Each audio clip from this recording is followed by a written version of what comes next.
Hi, welcome back. This is FSX 404. Today I'm going to finish up the tutorial on slow flight. So in part 1 and part 2 of the slow flight tutorials, I've shown slow flight turns, slow flight climbs, and slow flight descents. In part 3 tutorial, I will put everything together and show you how we use this during an approach to land. I will use the glide slope lights, the PAPI lights, to guide me onto the correct glide slope for landing. During this whole time, I will maintain 65 knots. The way I'm going to set it up at 65 knots is that I'm going to pitch for 65 knots. Remember, during slow flight, our airspeed is controlled by our pitch, and the rate of descent is controlled by the power settings. So the first thing I'm going to do is I'm going to reduce the RPMs to 1800, and at the same time, I will pitch the airplane until I get 65 knots indicated airspeed.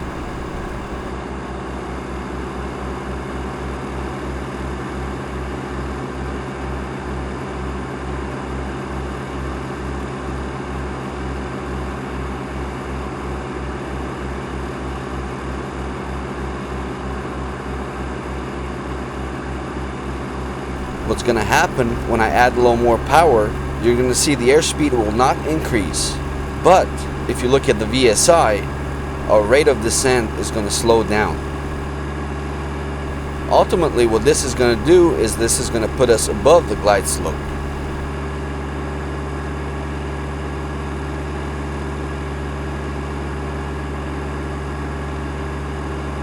As we look at the glide slope lights, you can see that we are slowly moving above the glide slope.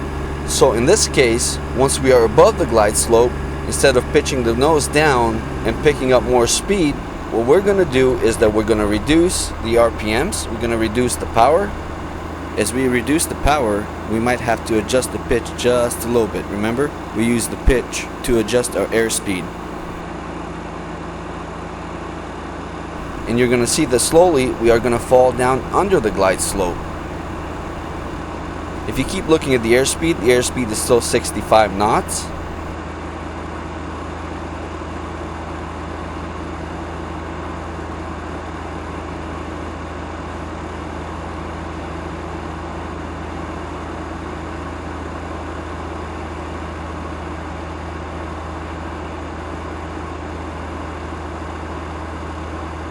Okay, as you see, the airplane is now falling under the glide slope.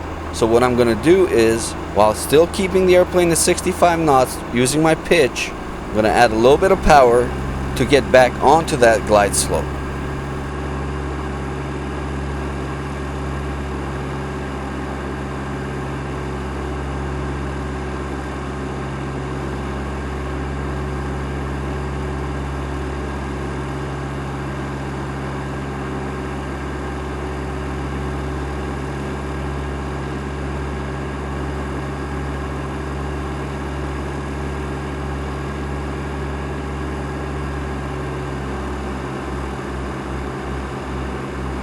Okay, so as you see, we've intercepted the glide slope again, and if we keep this power in, we'll go above the glide slope again. So what we're going to do is we're going to reduce a little bit of the power.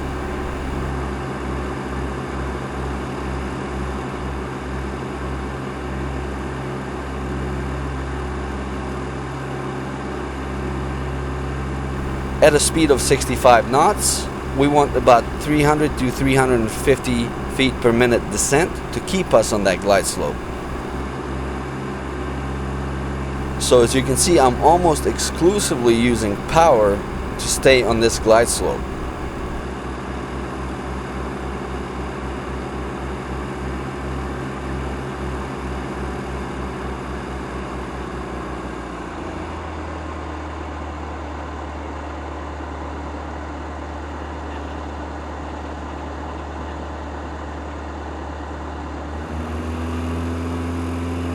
The last thing I'm going to show today is the Cessna 172 approach speed in turbulence and in gusts of 10 knots.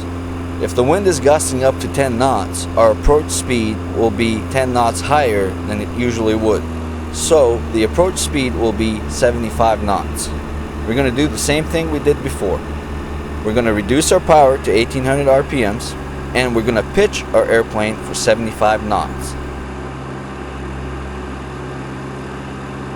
Once we have that 75 knots, we will keep that pitch right there for that airspeed.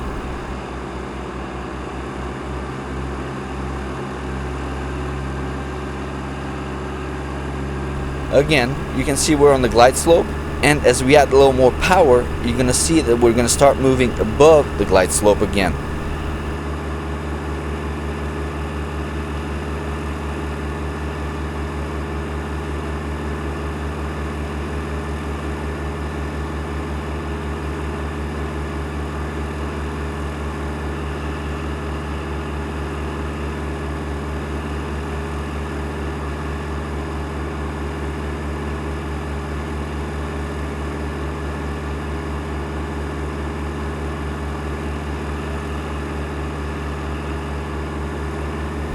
As we look at the runway glide slope lights, we can see that we're moving above the glide slope. So all we're going to do is that we're going to reduce our power and increase our rate of descent. And we will still be at 75 knots.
And we are slowly moving below the glide slope. So once we are below the glide slope, all we're going to do is we're going to increase our power to reduce our rate of descent. Our airspeed will still be 75, and we will still maintain that airspeed using our pitch.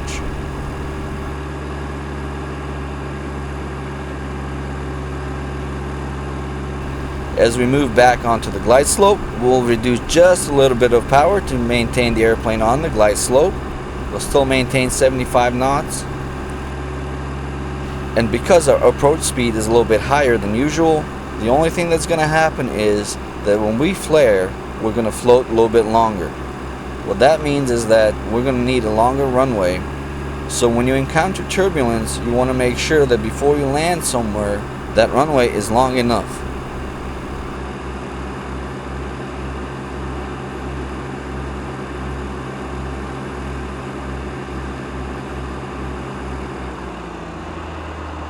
As you can see, we'll do a nice flare. We'll keep the airplane floating as long as it wants to. As you can see, the float is longer. And that is about it.